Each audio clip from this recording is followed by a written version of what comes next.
Biran Gai, lecturer at the University of the Gambia, lecturer of political science. And as a concerned Gambian, everyone is talking about the supposed return of Yahya Jammeh. Well, since he left power in January 2017 for exile in Equatorial Guinea, he's been making a lot of pronouncements about what is happening in the country. And the last meeting, that is October 26th, he made mention of the fact that he's going to return. And this is the first time, Mr. Guy, that Jammeh made mention of returning in November 2025. What is your take on the issue so far? Well, interestingly, I think Jammeh, like I mentioned in previous interview, has been at the center of Gambia's transitional justice since the change of government in 2016, and subsequently leading to his exile in Equatorial Guinea. And therefore, even though people would say that this is the first time he has mentioned the idea of him going to return, giving a specific month, I think if you look at his communication over the years, there were times without numbers he has hinted the idea of returning to the Gambia, and which many of his supporters, many of his hopefuls believe is going to happen at some point. But nonetheless, like many other commentators have highlighted, Jammeh has every right to return to the Gambia as a citizen of the Republic of the Gambia, as a former head of state, and therefore the rights are there. But again, I also mentioned in the previous interviews that Jammeh is one of the most influential figures in Gambian politics right now, if not the most, whether in his capacity as a former head of state, and also for the fact that Gambia's transitional justice revolved around the actions and inactions of Jammeh during his 22-year rule. So basically, it is fundamentally important for us to know how to balance these two. Jammeh as a citizen of the Gambia, and Jammeh as a subject of questions around justice in the Gambia. For 22 years, we have experienced egregious human rights violations under his government, under his administration. So many people were victimized, rights were abused and violated, and therefore, as such, people, especially victims, have a right to demand for justice. That's why when the government came into power, the new government, their main mandate, according to them, was to embark on a transitional justice agenda, which involves, of course, constitutional reform, security sector reform, electoral reform, and so many others. But then the most important part, which connects to the discussion today, was the TRRC, which was established to identify happenings of the past and to understand the facts as to who were the main perpetrators of these human rights violations during the 22-year rule of Jammeh. Investigations by the TRRC, therefore, have highlighted a series of dysfunctionalities in the operations of the state, by the leaders of the state, and by the leaders of the security services. And therefore, as such, these individuals that have been identified are part and parcel of the mechanisms for truth and justice seeking in the Gambia. And therefore, Jammeh being the head of government at the time, the responsibility solely rests on his shoulders, because he was at the helm of affairs, and therefore certain decisions were made by him, decisions that involved the killing of innocent people. And therefore, he had to be hold accountable. As far as Jammeh's return is concerned, it is very consequential, of course, and the implications could be multifaceted. He could return to the Gambia, but then what will be the actions of government? What will be the reaction of victims? Which is very important also to put into perspective. And as you have seen the statement released by the government of the Gambia, reaffirming his right to return, but also the government indicating that they would take actions against Jammeh to answer for human rights violations that he has orchestrated during his 22-year rule. So that is also very significant. Without a doubt, now we know the position of government and, of course, the position of victims who will continue to demand for justice. But also, Gambia is a democratic society, isn't it?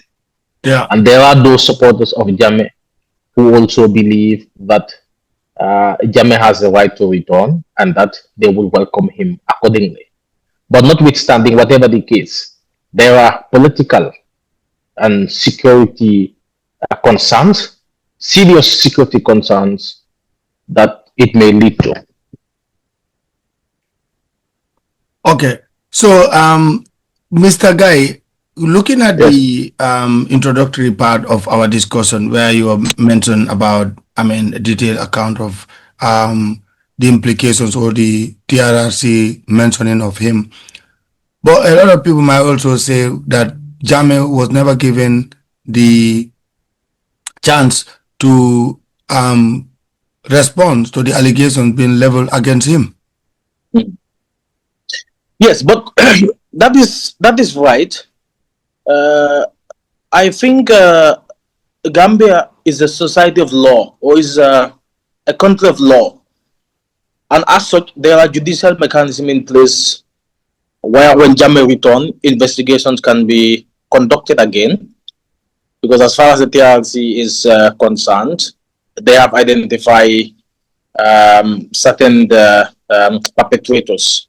They were able to establish some form of truth. But investigation, of course, will have to be done again all over, especially now that the Gambia government is talking about partnering with ECOWAS to set up a special prosecution unit, which is very key in this case. But again, like I mentioned, what is fundamentally important is that at the end of the day, I don't think Jammeh can bypass justice. I think whatever the case might be, in as much as he wants to return, he wishes to return, the government will put into consideration the political and security implication, but also mechanisms will be put in place for Jammeh to face justice, because that was the main campaign made by the then coalition government. And as a result, Gambian citizens, especially victims, those whose rights were violated unashamedly, and of course the international bodies as well have invested huge financial resources to ensure that justice is served in the Gambia. So therefore, it is very important. And right now, the question you ask is very peculiar and important, in the sense that Jammeh can be seen as innocent until he is proven by a competent court of law. But notwithstanding, the Gambia government has guaranteed that he, as an individual and as a citizen of the Gambia, will of course enjoy his fundamental human rights, and therefore they will ensure that there is a due process of law, ensuring that there is judicial accountability, which will be done in a viable and respectful manner in the spirit of constitutionalism, law, and justice. Okay. We have listeners or participants who are watching and enjoying this session. So they will have the last slot during this interview with Mr. Guy about their take on the Jammeh issue, or if there are questions that they have, lingering doubts about his supposed comment, and whatever opinion they have, they might also ask as well. So, Mr. Guy, moving further, when Jammeh spoke to his constituents, that is his people in Kanilai, you mentioned that he's one of the most, popular, if not, in the Gambia as of now. For 22 years, he served the country, and that there were times people thought they were going to forget about him, but he keeps coming back into our political, psyche, so to speak. Why? What are some of the ramifications? You think this government would be comfortable to have Jammeh enjoy the spotlight, continuously? Well, that's a very important question. Um, in terms of Jammeh still feeling relevant and important in Gambian politics, is the fact that you cannot erase 22-year rule of political, social, and economic history that he has enjoyed in the Gambia. And therefore, as a result, there is still now that support base in the Gambia. Those who believe in his work during his leadership as a president and the achievement that he has made. In terms of the question relating to the government of the Gambia, obviously, politically, I don't think the government is ready to host President Jammeh, be it anywhere in the Gambia, be it in his hometown, in Foni-Kanilai, or be it in prison if they decide to arrest him. Because remember, we're talking about somebody who had a military background, somebody who was conniving with the military, who has a close link to the military. And there are those who still are in our security services who believe in Jammeh, whether we like it or not. That is why we have ECOMOC present in the Gambia. That is why we have external security agencies, regional security agencies providing maximum security to the president, because there's that lack of belief in our security services. And therefore, as a result, these questions are inevitable. The state of security in the Gambia, the state of politics in the Gambia, vis-a-vis Jammeh's return. Somebody that wields absolute political power previously in the Gambia, and somebody that still will support, as you can see from the people that decided to go and listen to a mere audio address, is very palpable. And therefore, what is important to understand also in this situation is to know whether Jammeh still has political ambition, whether his return to the Gambia is to continue engaging in political activities. We must also know that, because if that is the case, then you ought to know that he's still a force. He's still a force that ought to be recognized by those in power. We talked about the transitional justice. What if Jammeh returns today and decides to participate in elections? He may contest and win, but he may also back certain political candidates to win. What would be the entire ramification if Jammeh was to come to power, or if Jammeh was to enable somebody to come to power? Will we still be asking questions about justice to Jammeh, knowing that his allies are in power? So these are the political ramifications, together with the security unrest that his return could cause, in my opinion. What before we give chance to the participants to to chip in their questions or interventions here, what are the security ramifications? Why is Jammeh a security threat in the Gambia, in your perspective?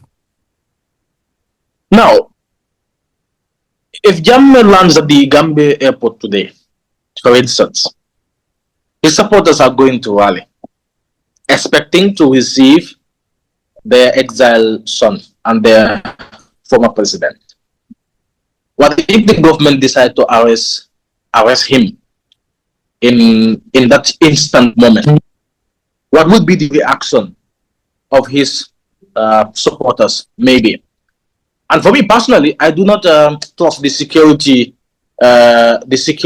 services of the Gambia, the capabilities to maintain certain level of security unrest in the Gambia if it happens, knowing how the current government has perceived the military by sidelining them, because they have indeed sidelined the military.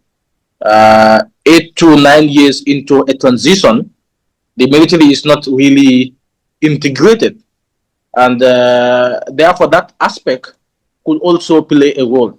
What if some aspect of the military decide to side with Jammeh? Isn't that not a security assessment? What if those loyal to him, remember in his hometown, there is a battalion there, the Kanilai. What if those people decided to back him? Not only there, what if those in the military, working in our barracks, working in State House, decide to back Jammeh? What will happen? The security ramification. And what if Jammeh is allowed to pass through our airport, to pass through Combo and head to his village? What would be the reaction of the state towards ensuring that there is maximum security around the Fonyi region? What if he decides to rebel against the state?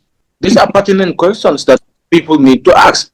We're talking about somebody who still harbor political ambition based on his rhetoric and information that he's been given. He recently released an audio saying that Bawa will not be able to stop him. Just recently, the Fatu Network posted it saying that very soon we're going to know who is the owner of the Gambia, whether Bawa, whether Bawa or Jammeh. So this is a serious security concern. And of course, right now you expect intelligence services, safety intelligence services, to be at work, to be picking on this information, to coordinate with regional forces. And I am sure that they must be doing that already.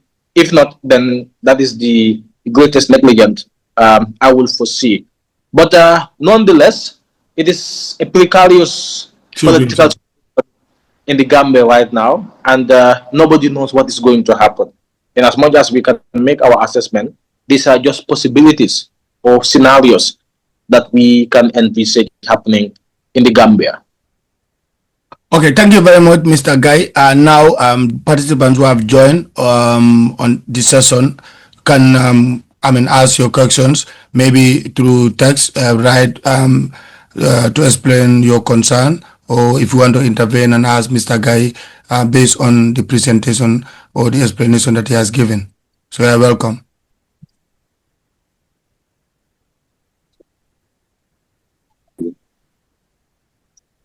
Yes, greetings everyone. Yeah, how are you? Introduce yourself. Yeah. Yes, I'm Suleiman Bari. Okay. A third year political science student. Okay, go ahead. At the University of the Gambia. My question is concerning about Jammeh's return. Is looking at the justice and the victims. Are you for it? Yes. Yeah, we can hear you clearly. Now, yeah. Okay. Now looking at the justice, is justice is to be served based on Jammeh's return. Which of these justice will best suit Jammeh in connection to the victims or to the perpetrators, such as the retributive justice, I follow the restorative justice with mediation. So I'm doubting which of these justice can best suit Jammeh's position when she return back. And secondly, also, when Jammeh is coming, people must rally. I follow. Either they will wait at the airport junction and the like. And there are still officers in the system who are 100% loyal to Jammeh. Are you following? And like, I don't know currently the current programs or plans of the government, but for my own suggestions, I believe that whenever Jammeh lands in this country, immediate effects should be taken, especially at the airport. The moment he lands at the airport, my thoughts is he should be arrested. And if that happens, political tensions may arise. Okay, thank you so much. Now, Mr. Guy, what is your take on this intervention by King Solomon? Yes, in terms of the question you asked, I don't think if we're truly honest with ourselves and if we're going to hold Jammeh accountable, I don't think any form of justice will suit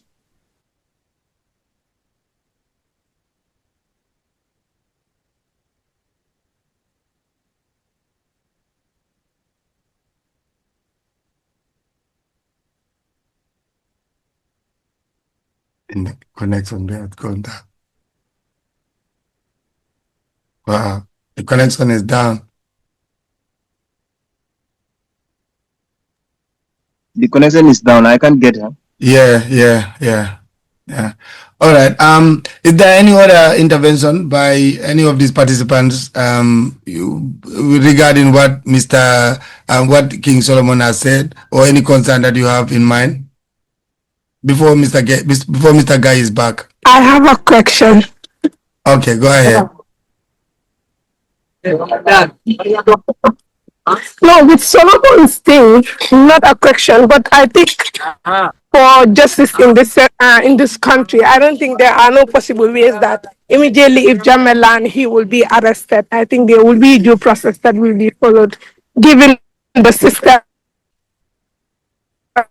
of the country and how laws are being,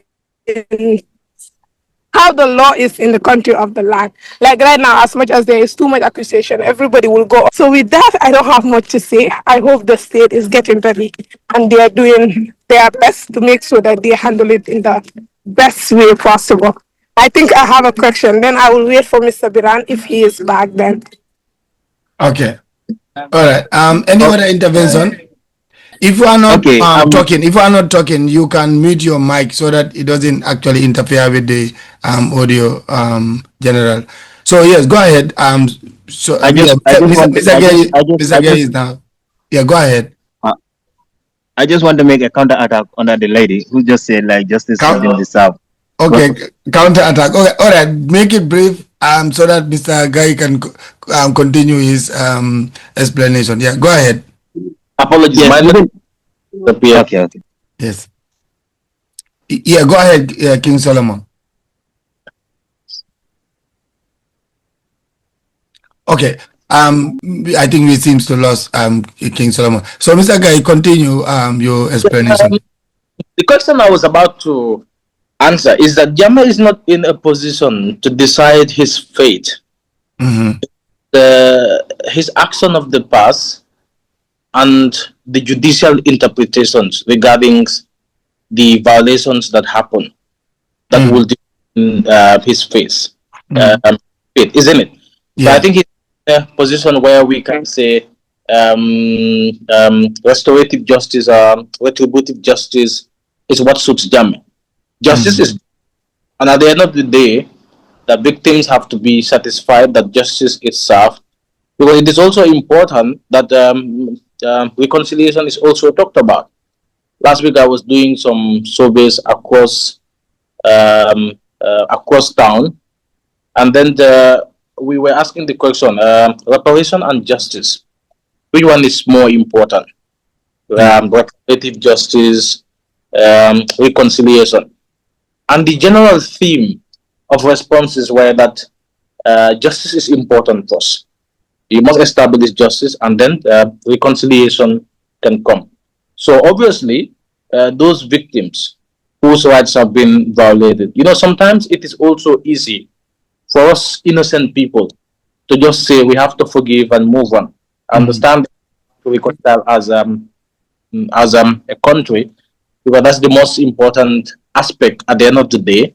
But also, you have to be in the position of those whose rights were being violated, those whose parents were being killed, women that were being raped, those who were tortured to death.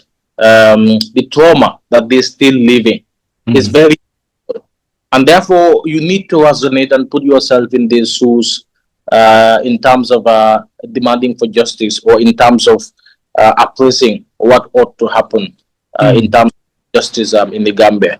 So I think at the end of the day, what is fundamentally important is justice. Whatever justice that is achieved at the end will be one that is ideal, and of course the victims have to be satisfied. Okay. All right. Thank you so much, Mr. Guy. So you can send your questions, come forward, and then make your ideas. Express your ideas or opinions on what you think is the way forward. Is Jammeh coming or not? And what is your take?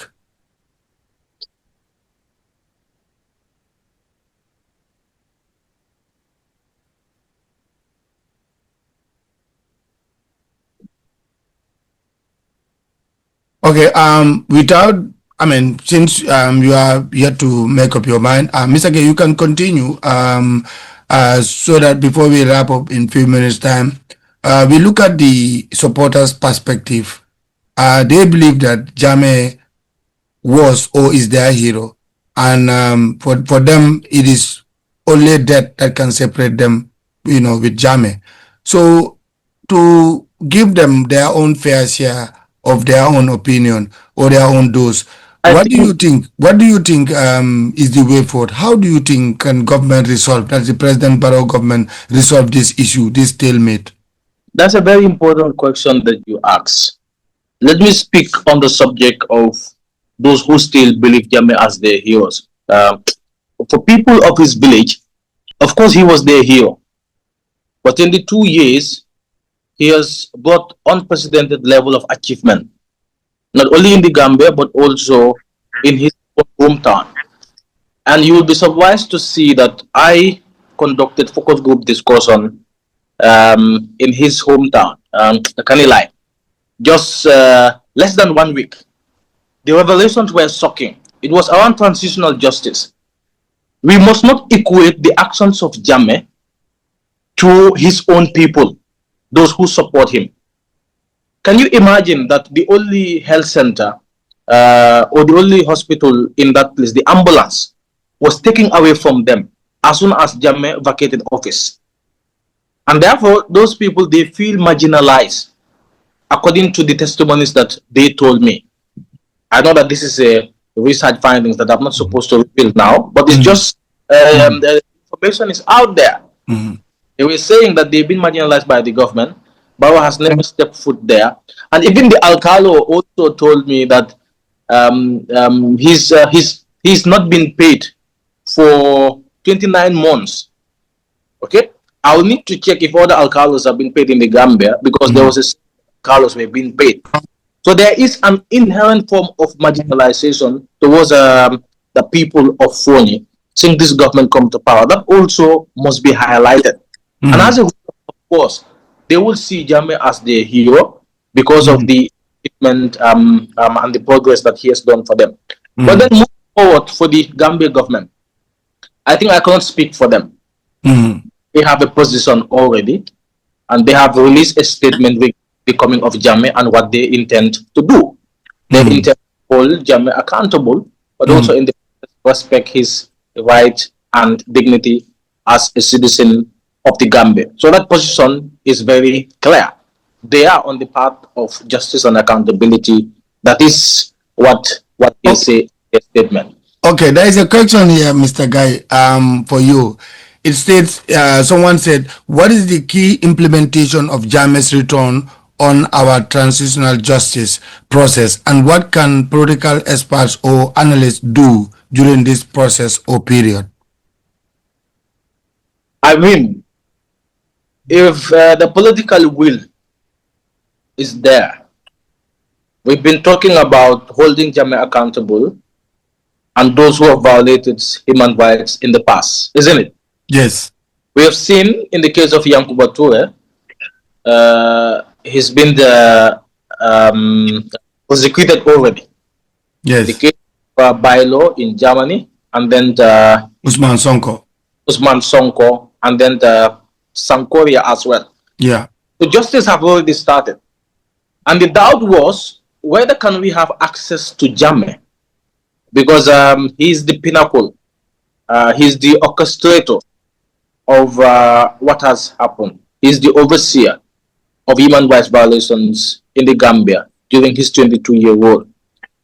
So, if Jammeh presents himself to the Gambia willingly, will that be seen as a positive aspect, whereas the Gambia government don't have to go to diplomatic hassles with Equatorial Guinea to justice?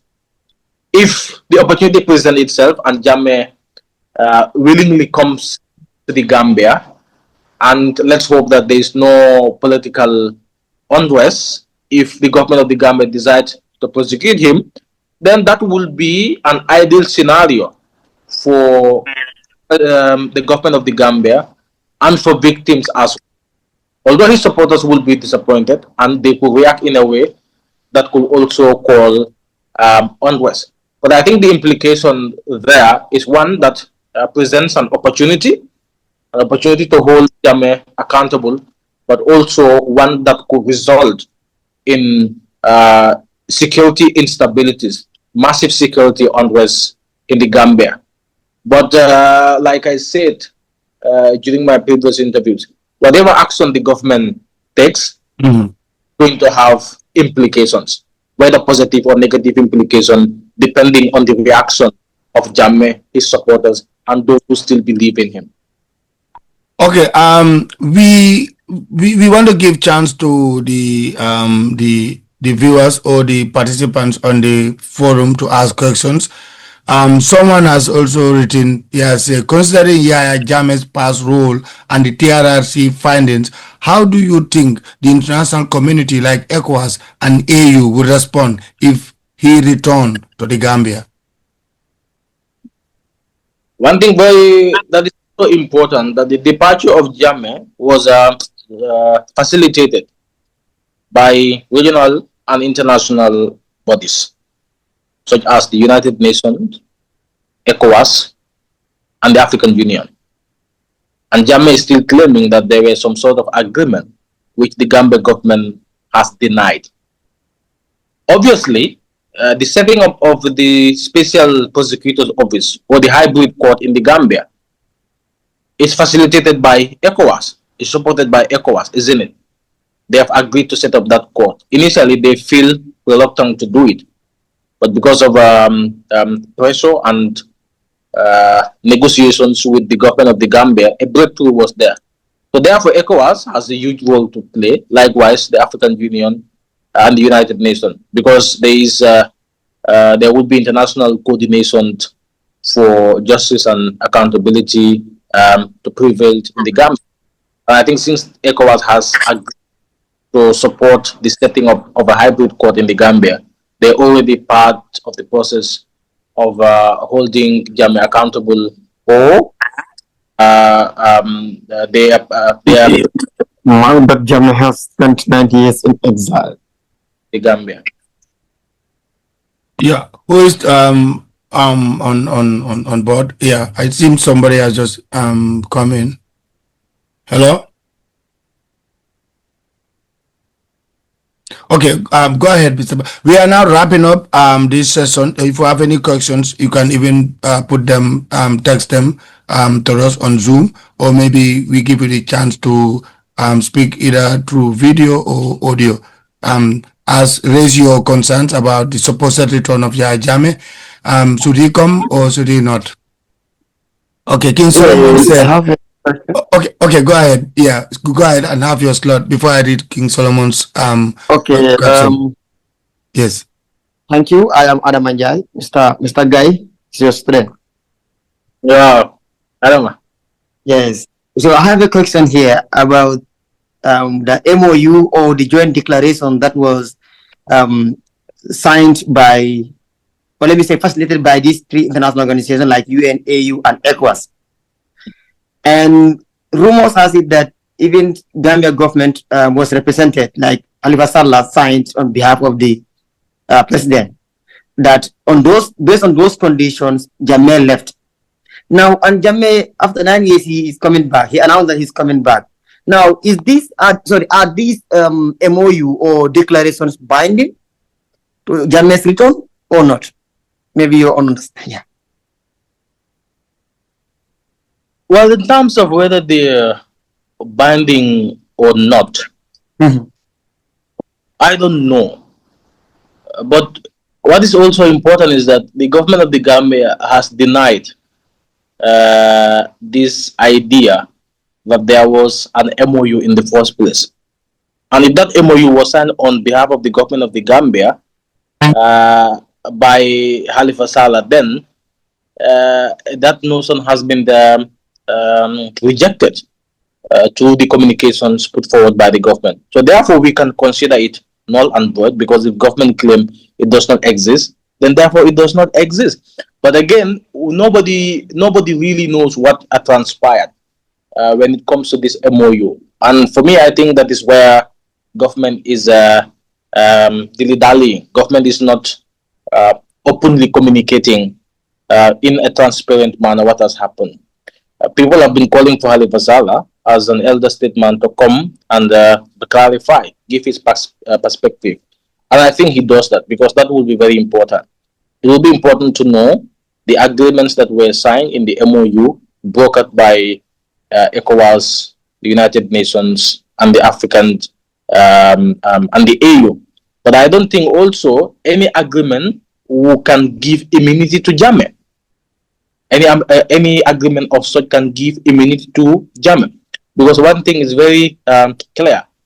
Jammeh's actions in the past are to be solely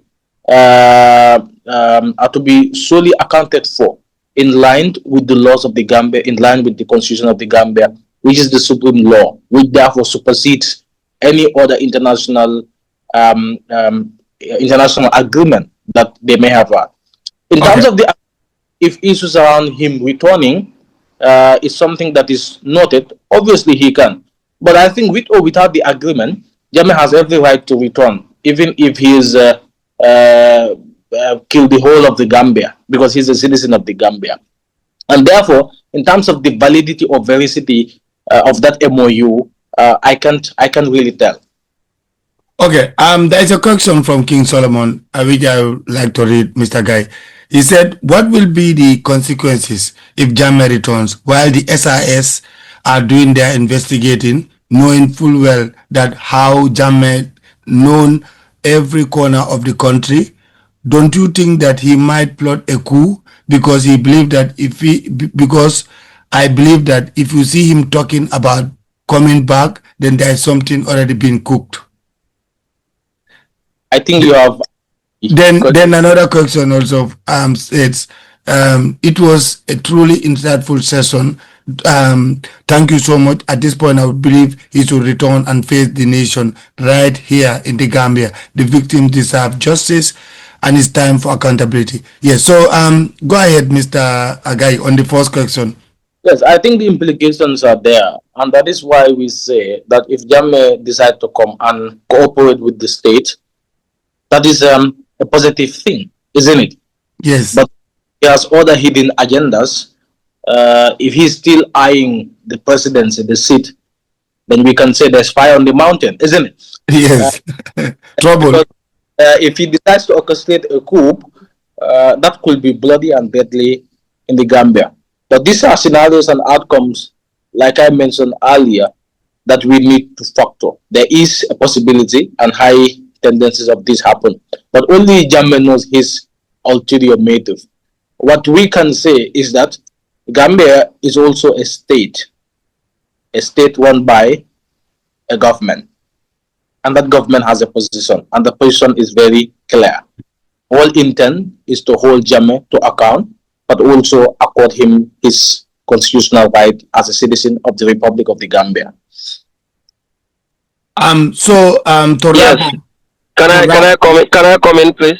Yes, go ahead. Can you introduce yourself? Yes. Yes, this is Aliu. Yes. Yes. I was one of his students as well, so I think it will be fair enough to add our voice onto what he has just said.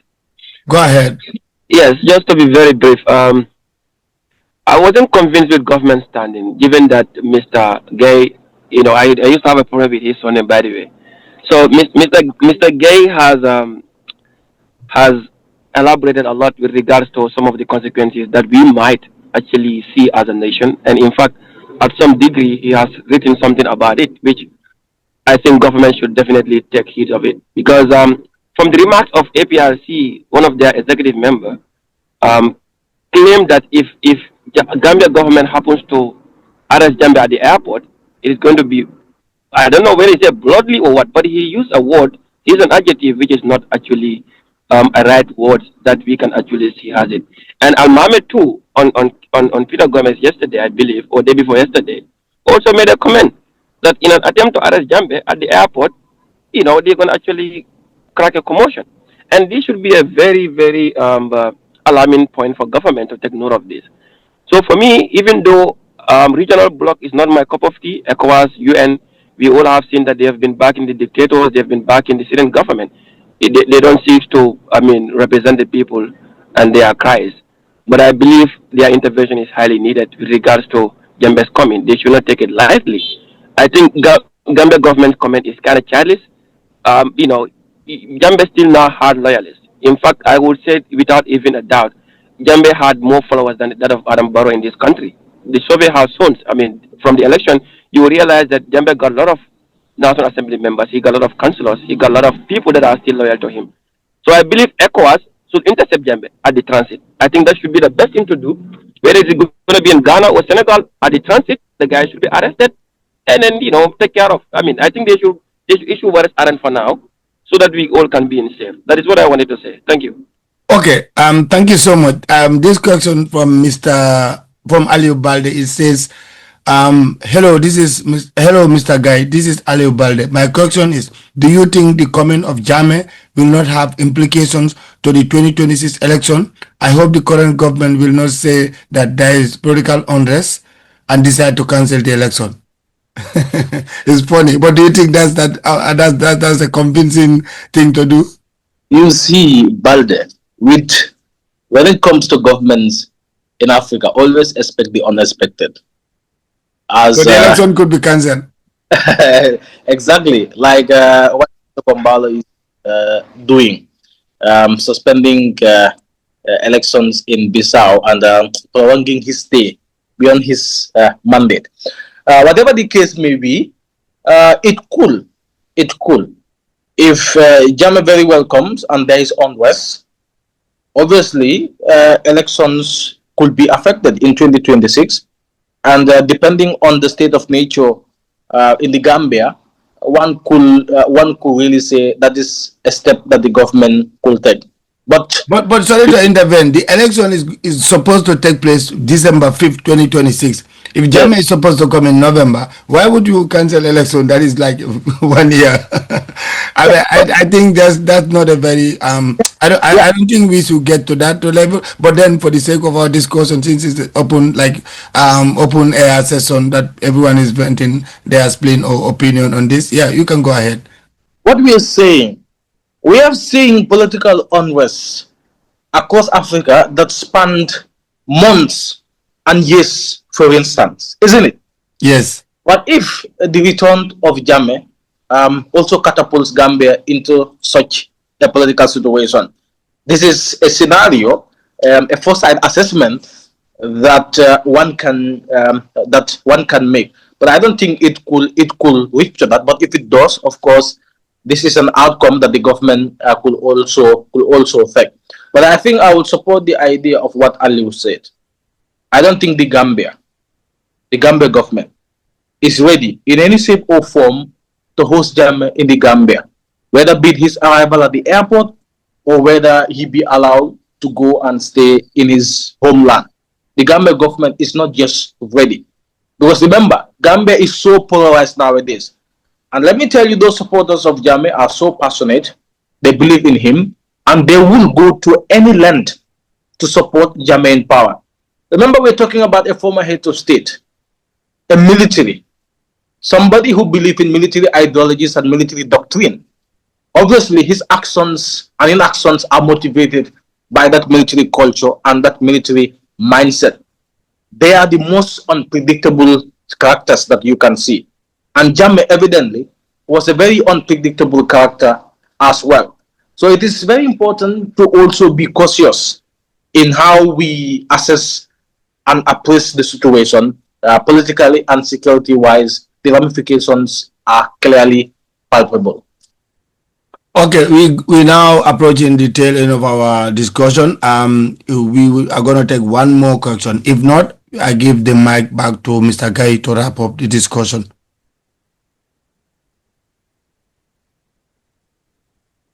Okay, Mr. Yes. I wanted to ask a question. Good evening. Yeah, can you please introduce yourself? Yes, go ahead. Yes, good evening. My name is John Jaliba. I'm a graduate assistant at UTG. So Biran is my boss.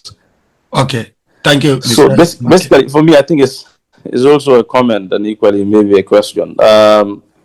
It's with regard to what we are discussing, and if you listen to Jammeh's own side, or if you listen to his people, how optimistic they are, Jammeh won't.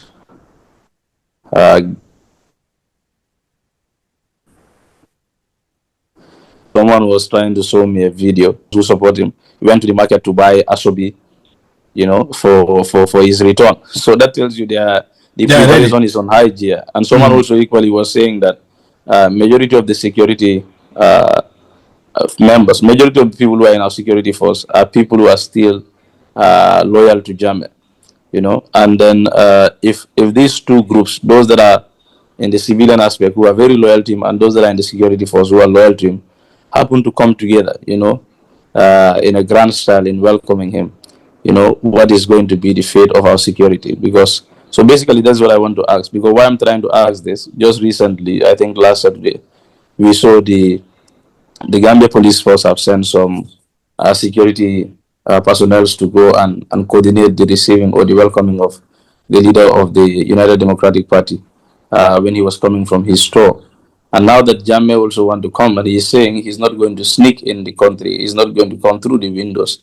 He will come through the main gate, Yeah. and enter, With a red not carpet. like exactly with a red carpet, not like a thief coming. So I'm saying, with the coming of the civilian loyalists of Jammeh and the security apparatus or security members of the security force, if these two groups have to come together and want to receive Jammeh in a grand style, what is going to be the threat to our national security?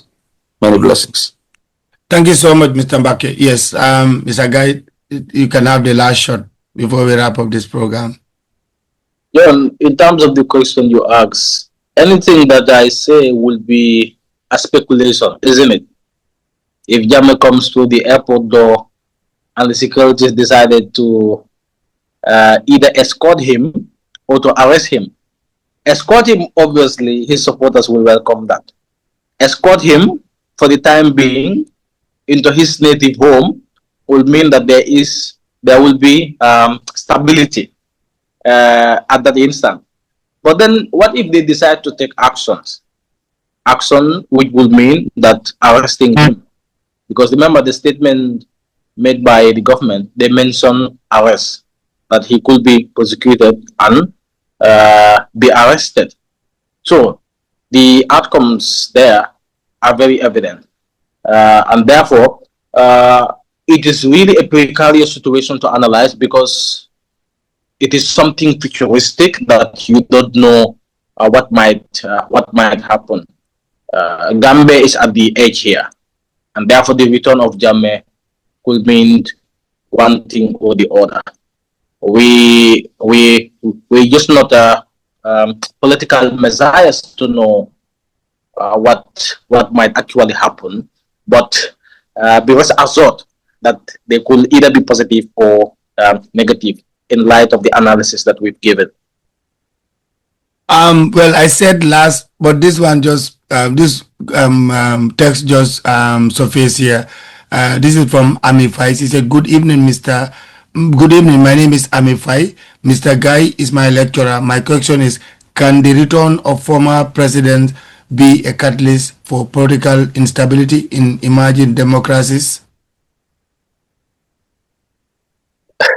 Emerging democracies. Let's narrow it down to the Gambia. His return could be a catalyst for political unrest in the Gambia. That one? Yeah. Actually, it's the army is referring to presidents, maybe including Jammeh as well. Yes. Oh, in generic. Yeah. Can the return of former presidents be be catalyst for political instability in emerging democracies? Yes, it could be. But again, we have seen ex-military leaders in Africa who were dethroned from power, came back to politics again. They were reintegrated easily into the political fold, isn't it? Mm-hmm. Historically, the likes of Muhammadu Buhari in Nigeria. That's a good example, but that's a bad example on Guinea-Bissau, Nino Vera. Exactly. J.J. Rowling was also another example in Ghana as well. Yeah, so good example. Military leaders have been reintegrated into the political fold again, and it does not come with political unrest.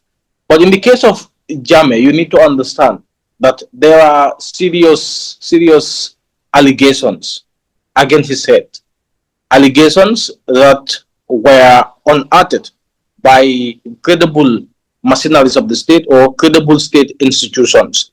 And therefore, for him to return without the government taking action, what will be the reaction of the international bodies, or what could be the reaction of victims? Because remember, this is a process that has been ongoing for over 8 years now, and therefore, whatever action government took is likely to be judged upon by every aspect of society. But in the case of the Gambia, I think I foresee more of an unrest than the Jammeh being reintegrated. It will be a serious unrest in our democratic foresight, for I believe that our democratic procedure post Jammeh is still at an infant stage, juvenile, very primordial at this stage. So the last thing we want is any interruption of political unrest and those agitating for Jammeh's return to power.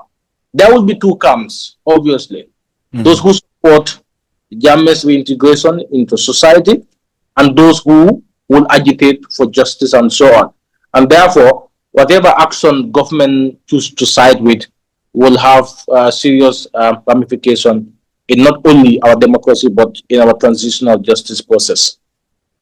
Thank you so much, Mr. Guy. I would have loved to have you for the whole of the day, but time is not on our side. I promise you next week we will have a more engaging debate on the implication of Jammeh's supposed return. Remember, it's November, so he didn't specify the particular date, but we are going to do a countdown on any day. He could take us on surprise. As he said, he's not going to sneak into the country. We hope he comes through the front door like he left on January 21st, 2017. So thank you so much, Mr. Guy, and our guest panelists who are on the Zoom sending messages. We hope to come back next week at this time. Thank you so much. Thank you.